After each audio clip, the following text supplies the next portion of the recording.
ప్రార్థన చేసుకుందాం. కళ్ళు మూసుకోండి.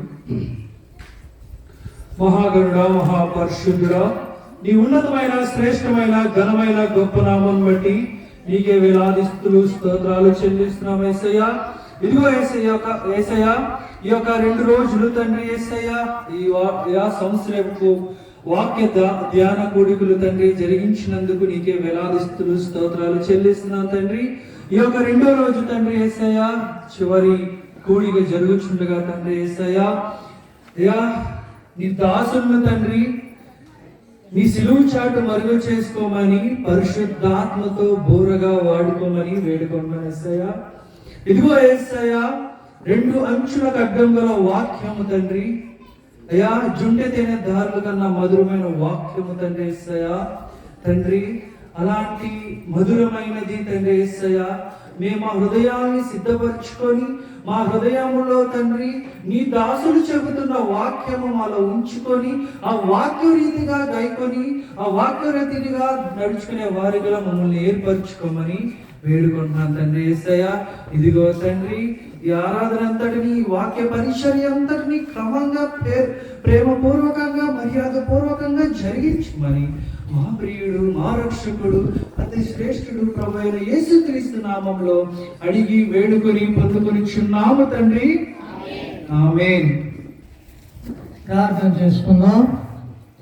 ప్రేమగల తండ్రి, పరిశుద్ధుడైన దేవా, నీకు వందనాలు. ఈ రాత్రి కాలం వరకు మమ్మల్ని సజీవుల లెక్కలో ఉంచారు. నీ వాక్యమును విని తెప్పరిల్లా చేసుకున్నటకును, నీ వాక్యము విని నిత్య జీవము పొందుటకును, నీ వాక్యము విని మా జీవితములను సరిచేసుకున్నటకును, నీ వాక్యము విని మేము ఆయన ఈ లోకంలో శాంతి సమాధానముతో జీవించాలని ఈ 2 దినముల కోడికలను మీరు ఏర్పాటు చేసినందుకు స్తోత్రములు. ఇప్పుడు కూడా నీ యొక్క వాక్యమును మాకు బోధించండి. వినగలిగే చెవిని, గ్రహించగలిగే వచనం మీరు మాకు దయచేసి మా హృదయం అటు ఇటు పోకుండా ఏకాగ్రతను దయచేయండి. మా మనసులో, మా హృదయం, మా కన్నులు సమస్తము నీ వైపు చూసుటకు సహాయం చేయమని ఈ వాక్య భాగమును మమ్మలను మీ చేతికి అప్పగించుకోవచ్చు. యేసు ప్రభువు నామములో అడిగి వేడుకొనుచున్నాము తండ్రి. ఆమేన్.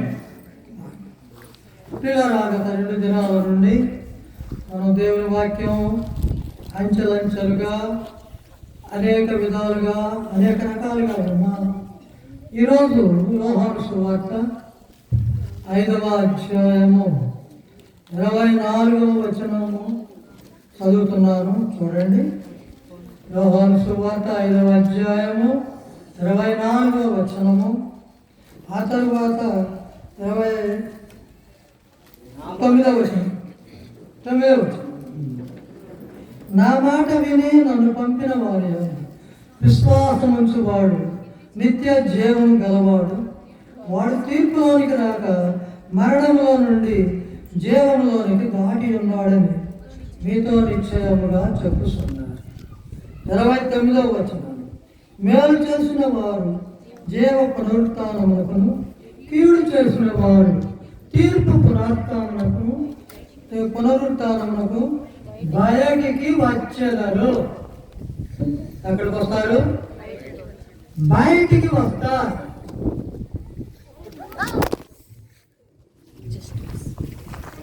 ఏం పర్లేదు. అపోస్తుల కార్యం